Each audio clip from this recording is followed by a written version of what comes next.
마태복음에 보면 7장이죠. 7장에 집을 짓는 이야기가 등장을 합니다. 그런데 이야기는 집을 짓는 이야기인데 사실은 집 짓는 이야기가 아니죠. 나중에 집을 다 지어놓고 보니까 바람이 불고 비가 오고 창수가 일어나서 때립니다. 그때 한 집은 다 무너졌어요. 그리고 또 한 집은 굳건히 무너지지 않고 서 있었습니다.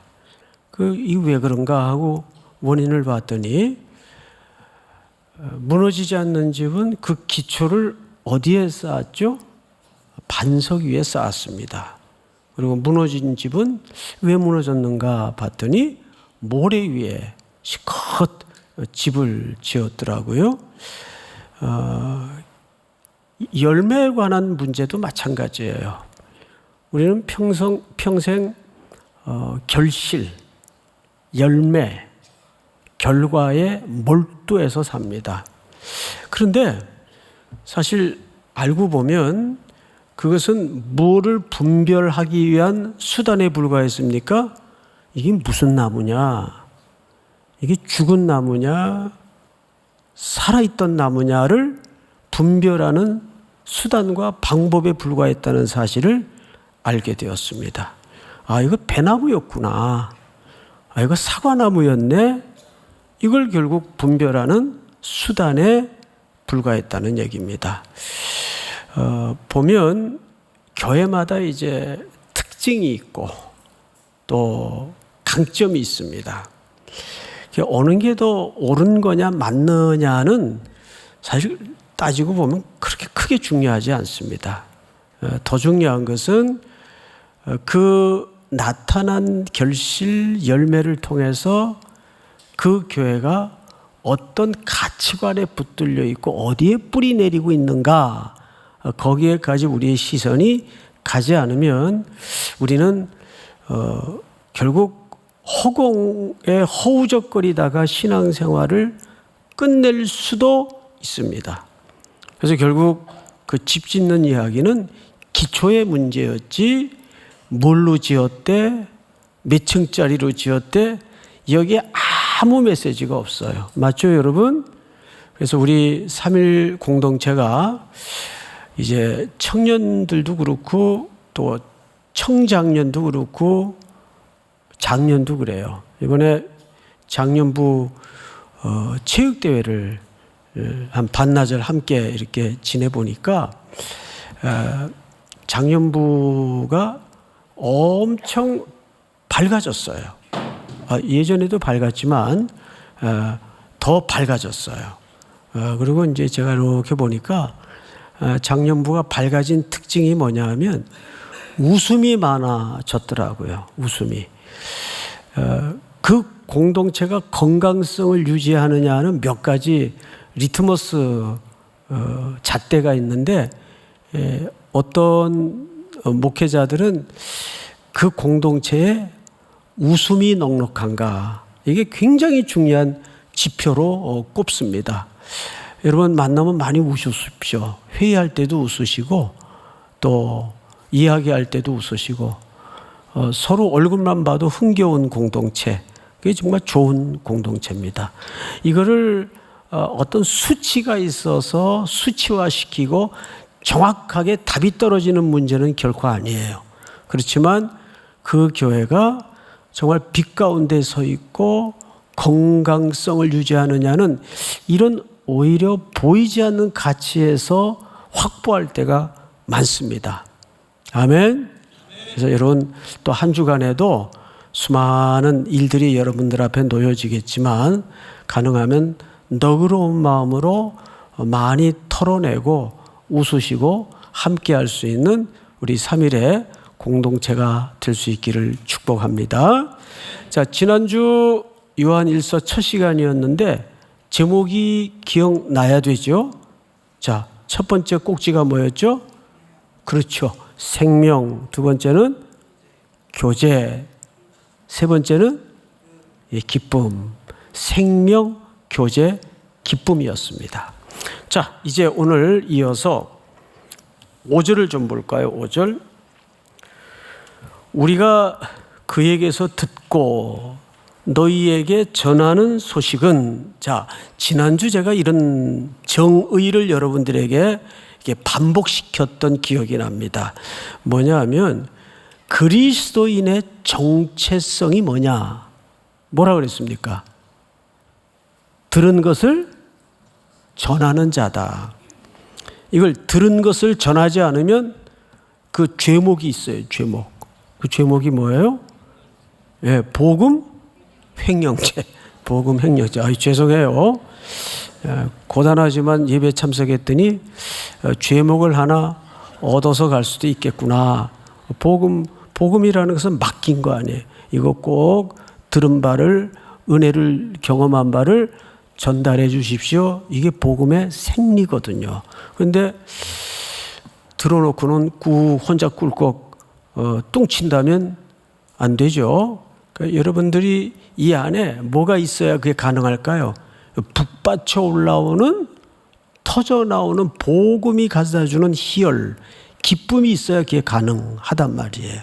뭐 이렇게 참 좋은 거 이렇게 뭐 쥐어지고 확보가 되면 또 뭐 예를 들어 우리 흔하게 어디 가서 음식만 기가 막힌 걸 먹어도 전부 전달하고 싶죠. 또 같이 데려가고 싶고.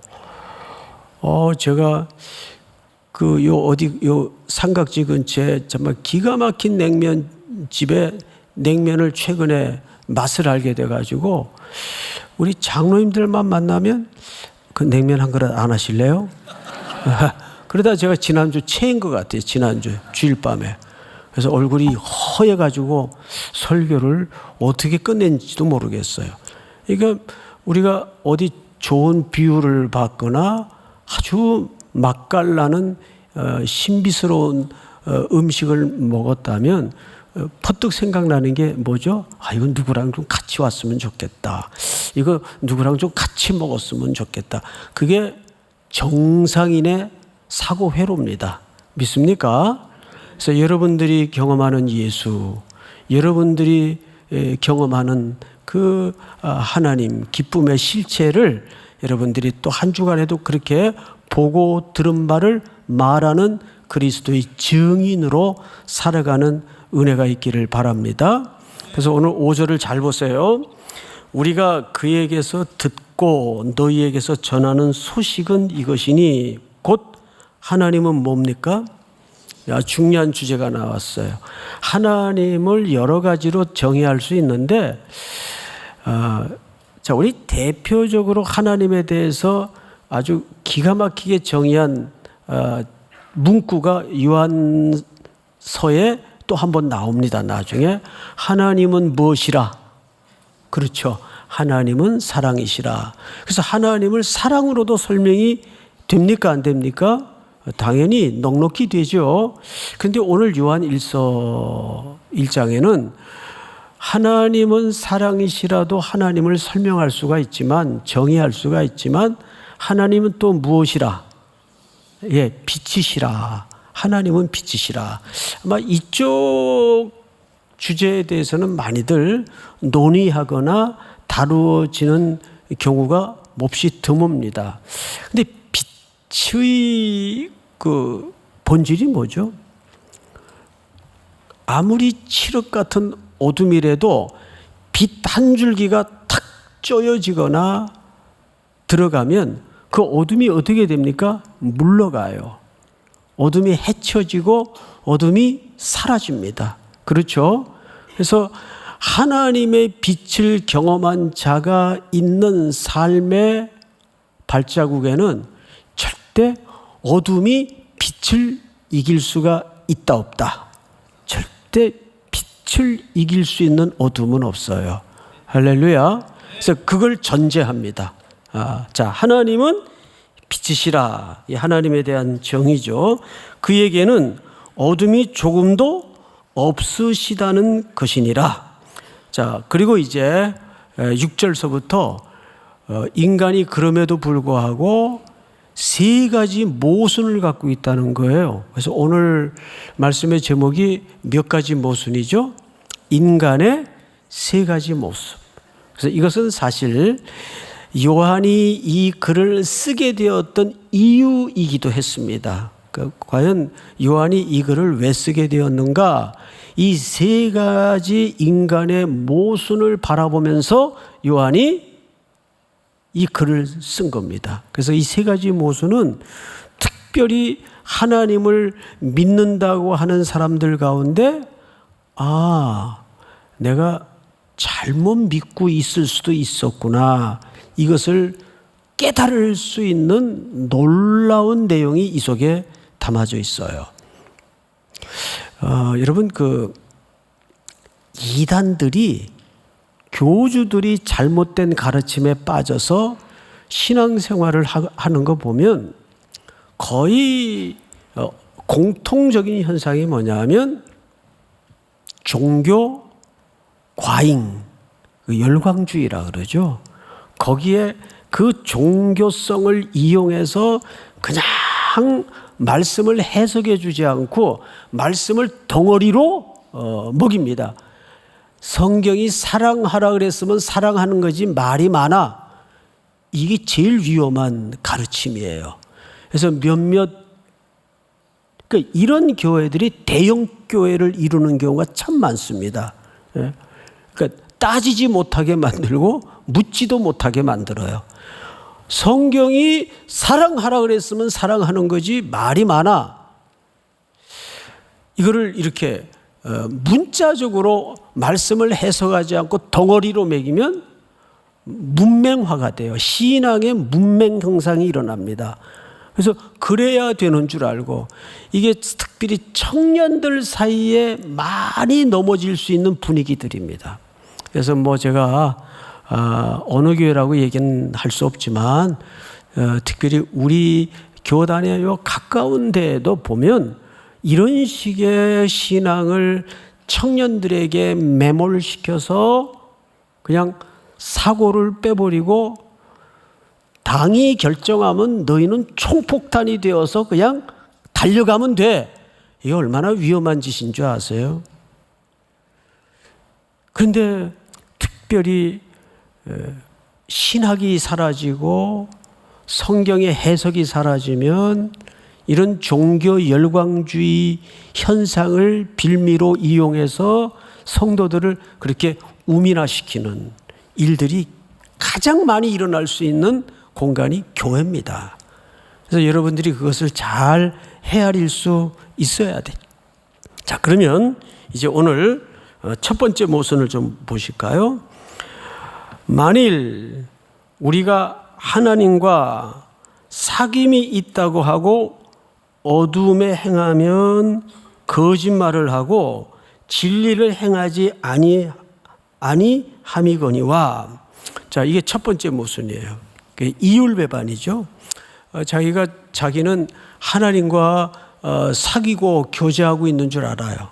그런데 그 사람의 삶을 보면 여전히 어둠의 일을 반복하고 어두운 가운데 있고 어둠을 좋아하고 어둠에서 빠져나오지 못하고, 근데 입술로는 뭐예요?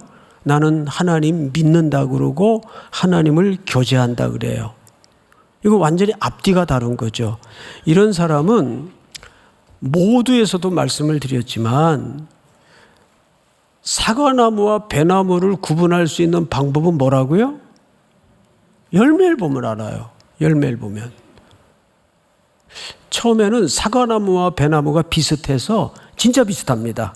생긴 게 시기도 비슷하고 비슷해서 어느 게 배나무인지 어느 게 사과나무인지 잘 구분이 안 돼요. 몰라요.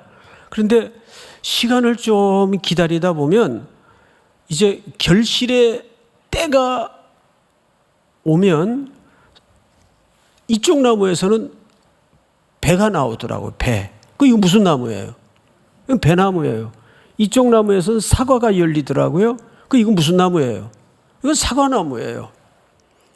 그러니까 우리는 하나님을 믿는다고 하면서, 교제한다고 하면서, 사귐이 있다고 하면서 여전히 어두운 생활 속에 발을 딛고 헤어나오지 못하고 머물러 있다면 그 사람은 뿌리를 생각해 봐야 돼요. 왜?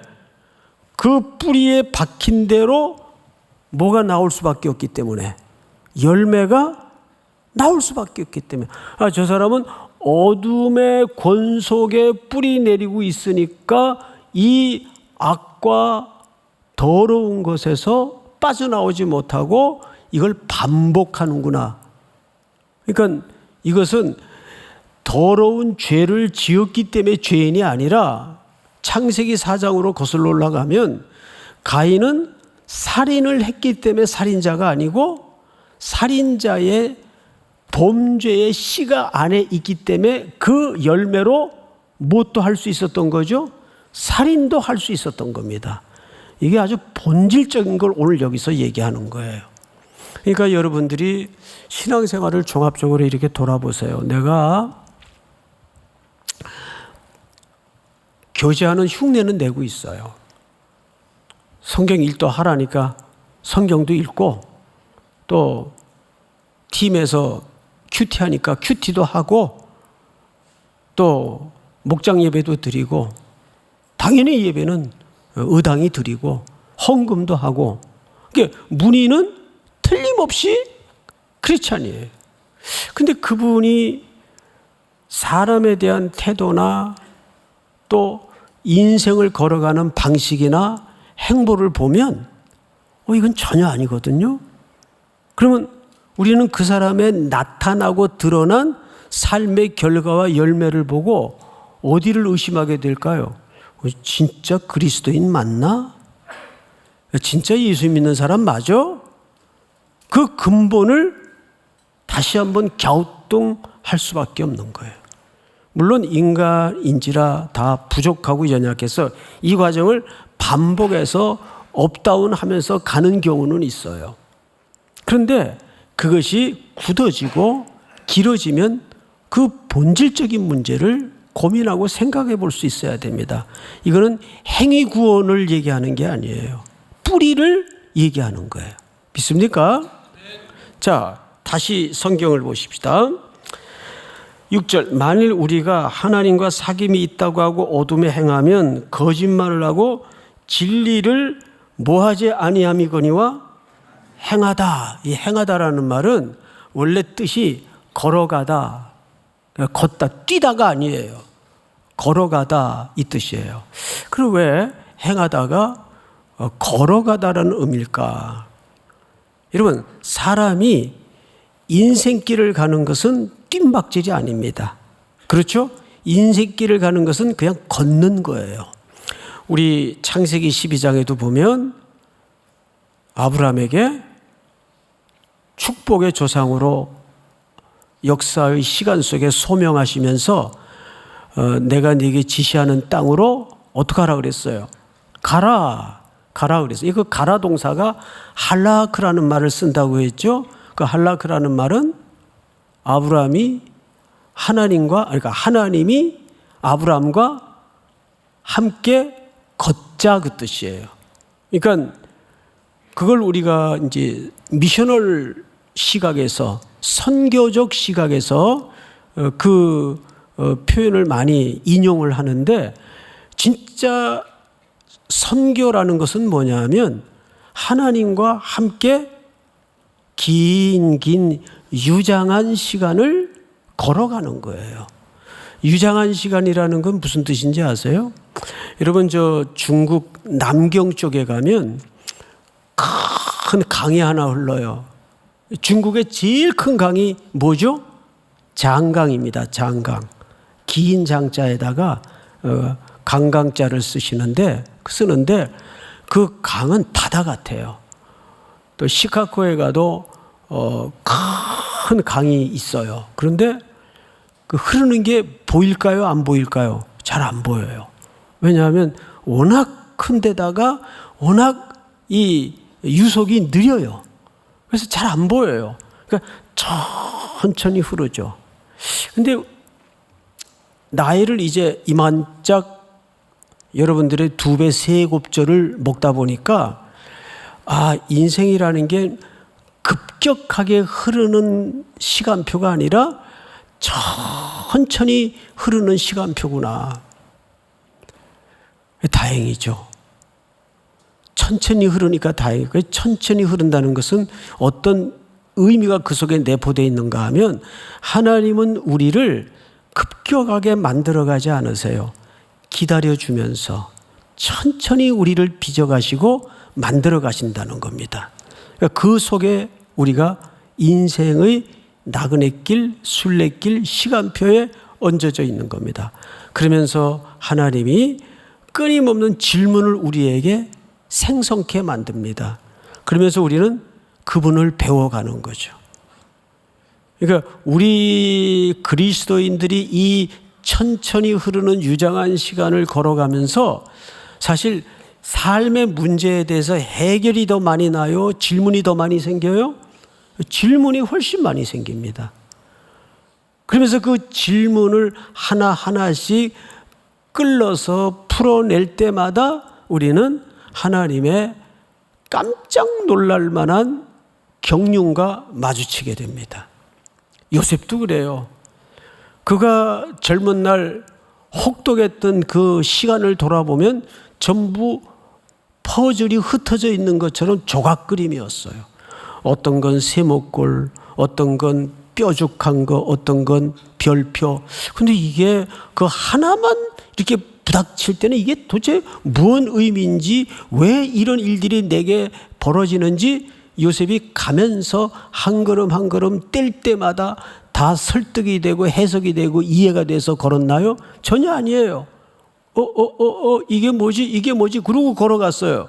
그런데 마지막에 인생의 큰 장면이 하나 넘어갈 시간표가 왔을 즈음에 깜짝 놀랐죠. 아이고, 세상에. 이게 하나님이 전부 하신 일이었구나. 그러면서 거기에서 굵게 눈금이 하나 생기죠. 하나님이 하신 일이었구나.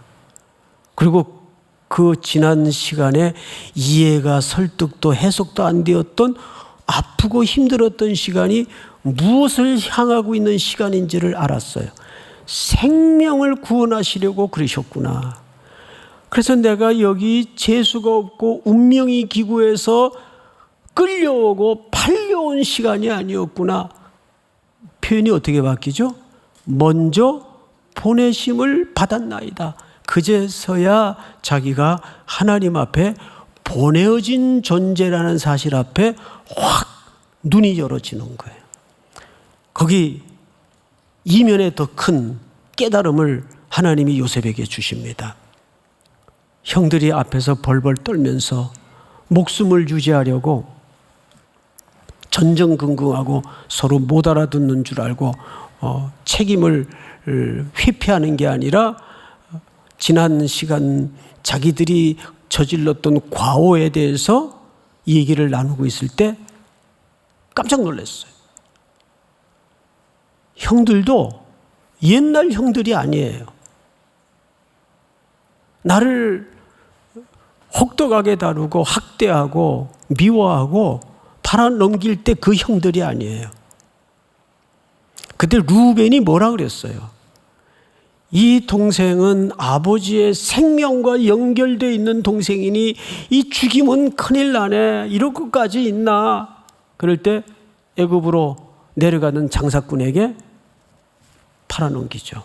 그러니까 죽이진 않아요.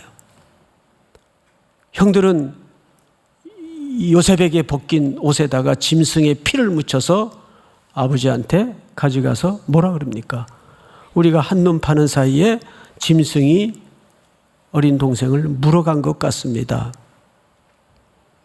그때부터 야곱은 살았으나 산 목숨이 아니에요. 웃음을 잃어버리고 핏기 없는 얼굴로 쭉 힘이 빠진 채 아침마다 그 아버지의 생기 사라진 얼굴을 보는 아들들은 어땠을까요? 그게 형벌이에요. 요셉도 아팠지만 그 아들들은 아침마다 그 생기가 사라진 아버지의 얼굴을 보면서 뭐라 그랬겠어요? 미쳤지. 우리가 그때 정신이 나갔었구나. 어쩌자고 그 아들이 아버지에겐 어떤 아들인데 그런 짓을 했나. 우리가 미쳤지. 그리고 요셉이 몇 가지 가나안 땅을 오고 가는 테스트를 했는데 옛날 형들이 아니에요. 서로 자기가 생명의 볼모가 되겠다고 나서죠. 형들이 바뀐 거예요. 그리고 언어가 달라졌어요. 그렇게 서로 요셉은 요셉대로 형들은 형들대로 떨어져 지내면서 형벌의 시간을 보낸 겁니다. 장구한 시간을 통해서 천천히 이들이 하나님 앞에 구르는 과정을 통해서 하나님의 시선으로 만들어지는 거예요. 근데 이걸 크게 탁 던져놓고 보면 재밌는 반전이 있죠. 그렇게 요셉을 학대하고 팔아넘겼던 형들이 누구 덕에 삽니까? 요셉 덕에 살아요. 요셉 덕에 먹고 살잖아요. 그 인생사가 늘 그렇게 돼 있어요. 그러니까 우리 그리스도인들은 그렇게 하나님의 은혜와 하나님의 사랑의 본물을 터뜨려서 이 시대를 먹여 살리는 존재들입니다. 그러니까 아브라함도 하나님에 의해 소명될 때 가라 하는 이 할라크라는 동사가 나와 함께 걸어가자 그 뜻이. 나와 함께 걷자. 그래서 저는 선교사님들 보낼 때 사석에서 이제 식사를 나누면서 뭐 여러 가지 이런저런 당부를 해요. 근데 이제 선교사님들이 이제 불을 받아서 은혜를 경험해서 이제 타문화권으로 가기 전에 마음이 뜨겁잖아요. 그러면 가자마자 먼저 뭘 하려고 그래요. 제가 꼭 좀 거품을 빼는 이야기를 하나 해줍니다. 거기 가서 처음부터 교회 세우려고 그러지 말고 뭐 자꾸 돈 들여서 땅 사고 학교 지으려고. 우리 한국의 선교사님들은 선교지 가보면 다 교장이에요. 다 학장이에요. 하여간 특이한 민족이에요. 예? 그런 거 하려고 그러지 말고 그냥 캄보디아의 좋은 시민으로 살았으면 좋겠다. 그게 큰 선교다. 그러니까 여러분들도 그런 시각에서 마찬가지예요. 여러분들 내가 그래도 삼일교회 간사인데 삼일교회 팀장인데 목장인데 내가 그래도 일상에서 뭔가를 해야 되지 않겠는가? 예, 그런 마음도 귀한데 더 귀한 거는 그냥 하나님의 자녀로 그 존재로 거기에 머물러서 사는 게 가장 큰 힘입니다. 믿습니까? 어제 오후에 이제 저녁을 먹고 목양실에 들어가니까 누가 만화책을 2권 갖다 놨어요. 그래서 옛날 실력 발휘해가지고 단박에 다 읽었어요. 단박에. 너무 은혜가 되고 너무 좋아서. 그 만화책이 상하 1권, 2권으로 되어 있는데 내용이 어떤 건가 하면 우리나라에 복음이 처음으로 들어올 때 어떻게 성경이 먼저 들어오게 되었는가. 그때 그 서원 이름이 문광서원이더라고요. 문광서원. 그래서 그 출판사 이름도 그때 이름을 그대로 이용해서 문광서원이라는 이름으로 책을 출판했어요. 근데 이제 이름이 기억이 안 나는데 저자가 변아목의 선교사님이신데 그걸 어떻게 저한테 보내주신 걸 그 양 목사님이 거기다 갖다 놓으신 것 같아요. 어떤 일이 벌어졌는가 하면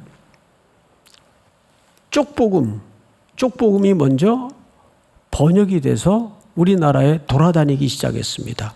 그리고 그 후에 얼마 있다가 선교사님들이 들어오기 시작하니까 전국 팔도 강산에서 서양 선교사님들이 들어오셨대.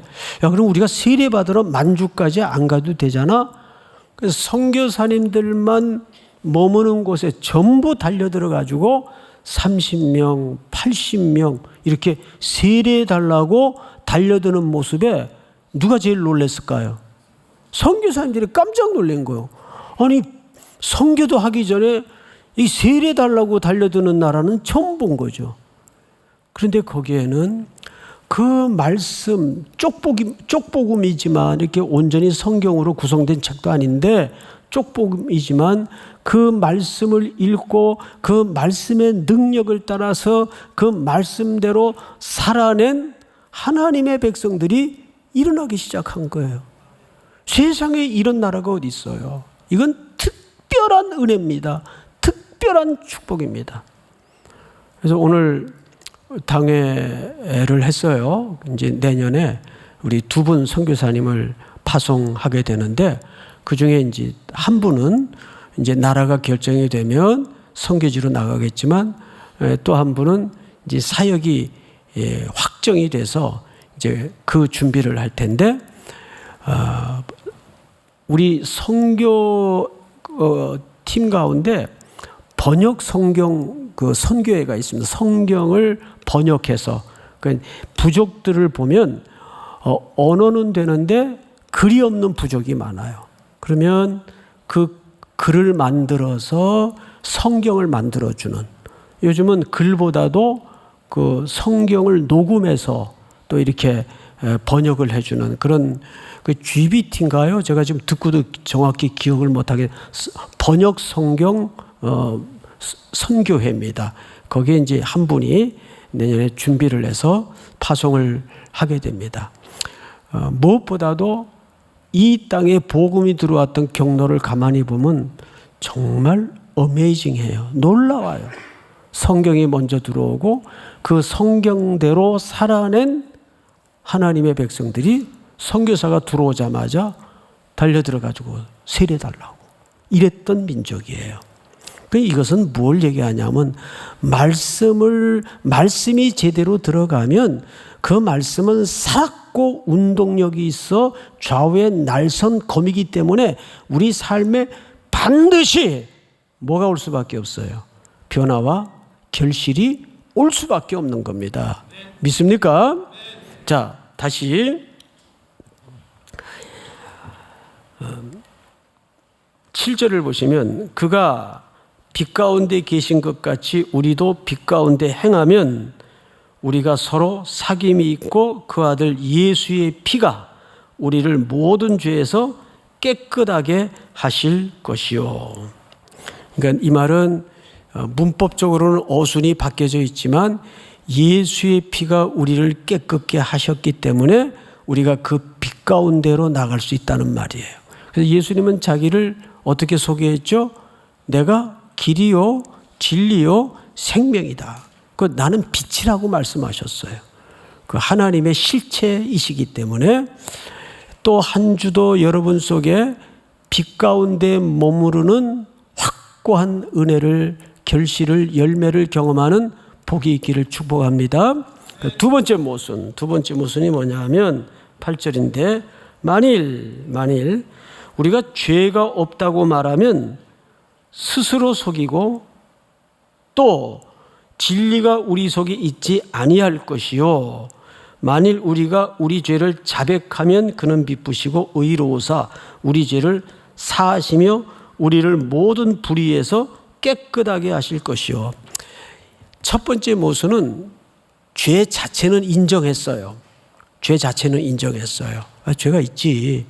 근데 이제 두 번째는 첫 번째 모순보다 더 지독한 모순에 빠진 사람들이 죄가 없다는 거예요. 근데 이 두 번째 모순은 그 당시 영지주의자들의 아륜대 분파예요. 그러니까 영지주의자들의 이론에서 삐져나온 한 지류입니다. 그 어떤 지류가 있었는가 하면 구원은 내가 깨달음으로 가능하고 내가 깨달으면 죄가 없어진다고 스스로를 속이는 사람들이 있었어요. 근데 가끔 기독교인들 가운데에도 그 깨달음에 초점을 맞춘 아류가 있습니다. 어느 분파라고 설명은 드릴 수 없지만 구원은 뭐냐? 깨닫는 게 구원이다. 이렇게 잘못 아슬아슬하고 위험하게 가르치는 사람들이 있어요. 그러니까 그 사람들은 지식을 위주로 숭상하는 사람들이다 보니까 탁탁 열어주고 탁탁 깨트려주는 게 묘미가 있죠. 그래서 특별히 젊은 층들이 쫙 몰려요. 그들은 죄를 없이 하는 것이 자기 속에 있다고 속는 사람들이야. 내가 깨달으면 그 죄가 없어진다. 그 얘기를 지금 하는 겁니다. 그래서 8절을 다시 보세요. 만일 우리가 죄가 없다고 말하면 스스로 속이고 또 진리가 우리 속에 있지 아니할 것이요. 자, 보세요. 기독교는 모든 인간의 근거를 죄인에서부터 출발합니다. 왜? 저는 누구를 만나도 두 종류로 봐요. 회개하지 않는 죄인과 회개한 죄인. 그 이상도 그 이하도 아니에요. 사람을 뭐 그렇게 대단하게 보지 마세요. 저도 마찬가지. 저는 용서받은 죄인이지만 인간은 용서받은 죄인과 용서받지 못한 죄인 두 종류가 있을 뿐이에요. 교회는 그 두 종류 외에는 아무것도 없어요. 사회에서 뭘 해? 그건 쓰잘데기 없는 겁니다. 말 그대로 바울이 얘기했던 것처럼 그 배설물에 불과해요. 좋은 학교, 그냥 한순간 행복하게 지낼 수 있겠죠. 그런데 그것이 영원한 생명과 우리에게 진정한 행복을 물려주진 않잖아요. 정확한 것은 우리는 로마서 3장을 한번 띄워볼까요? 로마서 3장 한번 띄워주세요. 이 예수를 하나님의 그의 피로써 믿음으로 말미암은 화목제물로 세우셨으니 이는 하나님께서 길이 참으시는 중에 전에 지은 죄를 간과하심으로 자기의 의로우심을 나타내려 하심이니. 무슨 얘기냐면 우리가 정말 죄가 우리 스스로 없애는 능력이 우리 속에 있다면 예수님이 이 땅에 굳이 내려오셔서 그 지난한 과정을 겪어가면서까지 십자가에 죽으실 이유가 없어요. 이건 뒤집어 얘기하면 무슨 뜻이에요? 십자가를 모독하는 악한 사고방식입니다. 그렇죠? 그들의 논리대로라면 예수님이 십자가에 돌아가실 이유가 없어요. 그래서 우리는 어디에서 내 절망을 보냐 하면, 그리고 어디에서 내 희망을 보냐 하면 십자가입니다. 십자가에 나를 대신해서 죽으신 예수의 피 묻은 손에서 내 절망을 보고 사흘 만에 부활하셔서 새로운 생명으로 일어난 예수의 새 생명 안에 내가 있음을 통해서 새로운 희망을 보는 거예요. 그러니까 그 십자가 사건은 우리 삶의 중심이고 정점이에요. 십자가 내가 처음 볼 때에 나의 마음에 큰 고통 제하네. 할렐루야. 자, 이제 마지막으로 세 번째 모순을 좀 보십시다. 10절.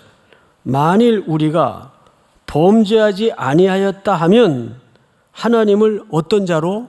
거짓말하는 이로 만드는 것이니 또한 그의 말씀이 우리 속에 있지 아니하니라.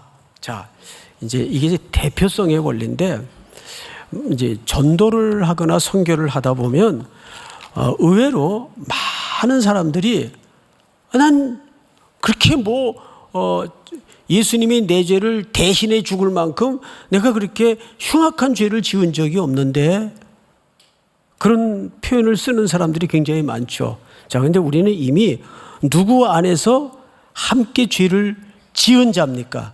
아담 안에서. 아담이 하나님을 배반하고 하나님을 거역할 때, 자존하고 독립하고자 하는 교만이 올라올 때 우리가 그 안에 함께, 그래서 아담은 첫사람의 대표예요. 근데 이 첫 번째 아담의 형상대로 둘째 아담이자 마지막 아담인 예수 그리스도께서 이 땅에 오셔서 우리의 죄를 대속해서 위에서 죽은 게 아니에요. 예수님이 우리를 위에서 죽었다면 기독교는 윤리가 될 수 있고 자칫 도덕이고 종교가 될 수 있어요. 그래서 우리가 물론 다 이해는 하지만 우리가 표현이라도 정확히 할 수 있어야 되는 것이, 예수님은 나를 대신해서 십자가에 죽었다는 거예요. 믿습니까? 네. 우리는 누구 안에서 이미 범죄한 자예요? 아담 안에서. 첫 번째 아담 안에서 우리는 이미 넘어진 자입니다. 죽은 자입니다. 그런데 예수 그리스도 둘째 아담이자 마지막 아담이 이 땅에 오셔서 우리 죄를 같이 뭉뚱그려서 십자가에 못 박아 함께 죽었다고요. 그래서 갈라디아서 2장 20절에 보면 내가 십자가에 함께 그리스도 안에서 못 박혔나니 이제는 내가 사는 것이 아니요 내 안에 누가 사는 것이라? 주께서, 그리스도께서 사는 것이라. 이제 여러분들이 살아가는 모든 삶은 사실 그 주권과 주인이 누구에게 있는 겁니까? 그리스도께 있는 거예요. 그러니까 우리의 이 성도의 걸음에 치열한 싸움은 뭐냐면 주권 이양을 계속 해가는 싸움이에요. 그래서 여기 깨끗게 하실 것이라는 말은 굉장히 문법적으로 중요한 표현인데, 왜, 자, 여기 몇 절을 보시냐면 9절을 한번 볼까요? 만일 우리가 우리 죄를 자백하면 그는 미쁘시고 의로우사 우리 죄를 사하시며 우리를 모든 불의에서 어떻게 하실 것이요? 깨끗하게 하실 것이요. 즉 우리의 사함은 어디에 이미 기초했어요? 십자가 사건에 기초했고, 그 십자가 사건의 용서가 오늘도 우리에게 매일 용서와 구속으로 진행되고 있다는 겁니다. 이것은 점과 같아서 예수 그리스도께서 십자가에 죽으신 사건은 이미 완료하시고 완성하셨는데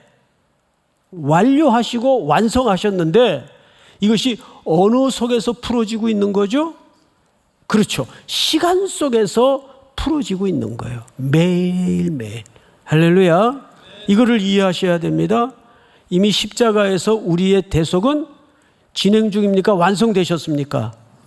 그래서 예수님이 십자가상의 마지막 마디가 뭐라 그랬어요? 다 이루었다.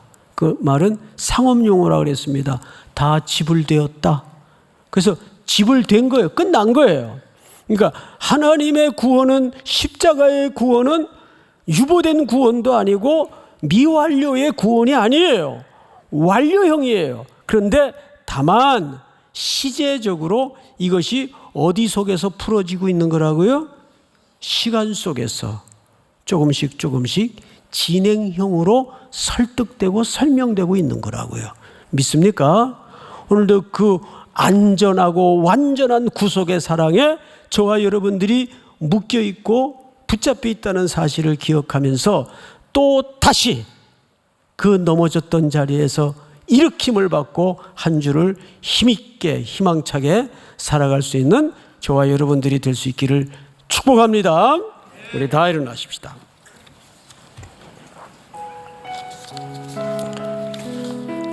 하나님은 너를 지키시는 자,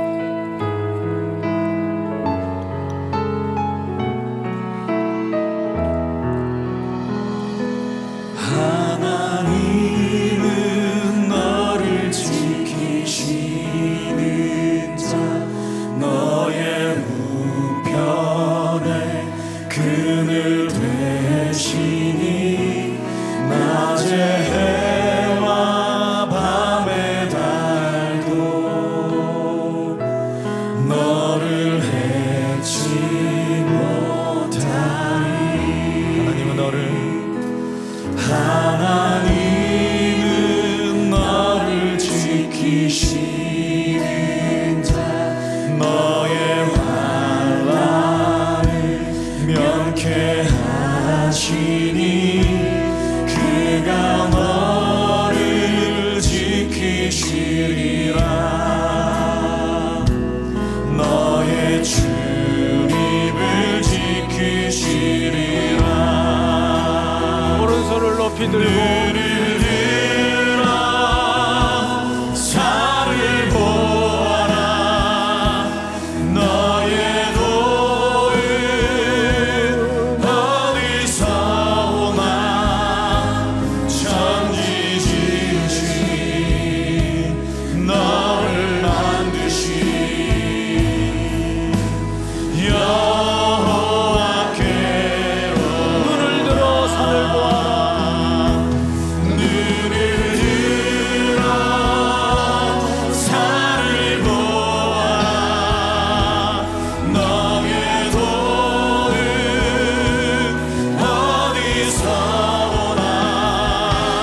낮의 해와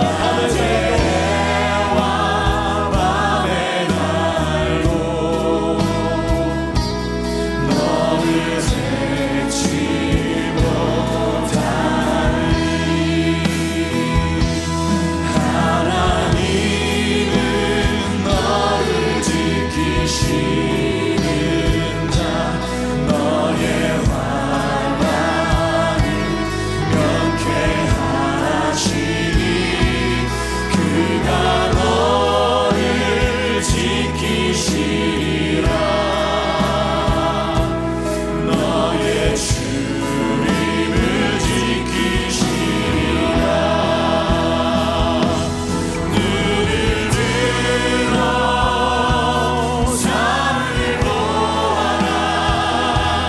너의 도는 어디서 천지 지으신 너를 만드신 여호와께로. 천지 지으신 너를 만드신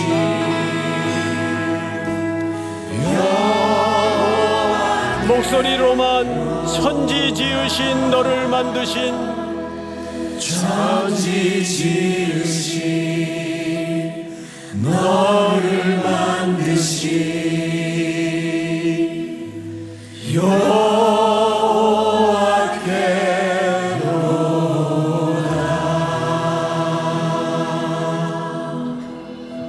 여호와께로다. 사랑하시는 하나님 아버지, 하나님이 천지 만물을 창조하신 것은 우리 인생과 삶에 내게 아무 원인이 없음을 다시 한번 고백해야 합니다. 모든 이유와 모든 원인은 창조주 하나님께만 있음을 고백합니다.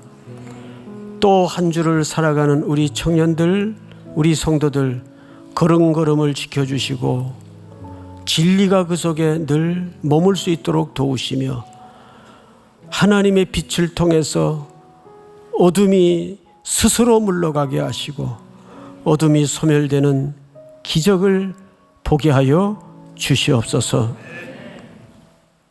지금은 우리 구주 예수 그리스도의 은혜와 하나님 우리 아버지의 사랑과 성령님의 교통하심이 오늘 머리 숙여 종일 이곳에 머물며 주를 경배하여 새날을 시작하는 사랑하고 사랑하는 귀한 3일의 성도들, 해외, 국내, 멀리 출타해 있는 가족들, 그리고 복중의 생명까지 영원토록 함께 있을지어다.